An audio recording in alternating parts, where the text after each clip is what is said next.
I'd like to cover two topics today: cotton flea hoppers and plant growth regulator applications. As many of our fields are approaching the pinhead to matchhead growth stage, it is important to scout for cotton flea hoppers. Adult flea hoppers are approximately 1/8 inch in length and pale green in color. Flea hopper nymphs, which are opaque green in color, look like adults but lack wings and move rapidly when disturbed. Both nymphs and adults use their piercing sucking mouthparts to penetrate small squares, which cause desiccation from sap removal. Pinhead squares are the most susceptible to this blasting, where the fruit turns brown and dies. Larger squares and fruit are not as susceptible to flea hopper feeding damage. Just a tip when scouting for cotton flea hoppers: remember, when shaking plants, keep the sun in your face so you don't cast a shadow on the plant. Shadows tend to cause adult flea hoppers to fly off, and accurate counts are difficult to obtain. Please consult your local IPM agent or University Extension Specialist for the economic thresholds for your geography.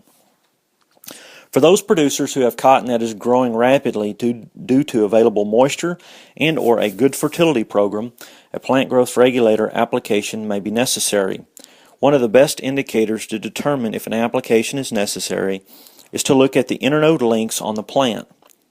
These internode links are a great way to understand how the plant is growing and helps provide the information necessary to determine if an application is warranted. I personally like to start at the terminal and count down 4 nodes. The internode between the 4th and 5th node is the most actively growing node and provides the best indicator of growth. If that internode distance is greater than 2.5 inches, a PGR application may be warranted. When I visit with producers regarding PGR applications, I think it is important to know, number 1, field history. Does this field have a history of rank cotton? Number 2, soil type. Soils with more clay have a better water holding capacity. Number 3, irrigation capacity. How much irrigation capacity is available and how strong are the wells? And number 4, what kind of a fertility program do you have?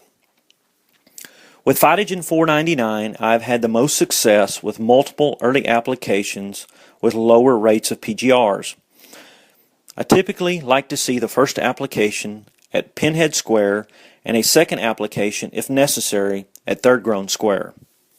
I have always said determining PGR applications are a part science and part art. You need to have the ability to envision what the crop will look like in 2 weeks and then treat accordingly. Please remember that it is important to pay attention to the plant and let it guide you in regards to your PGR application.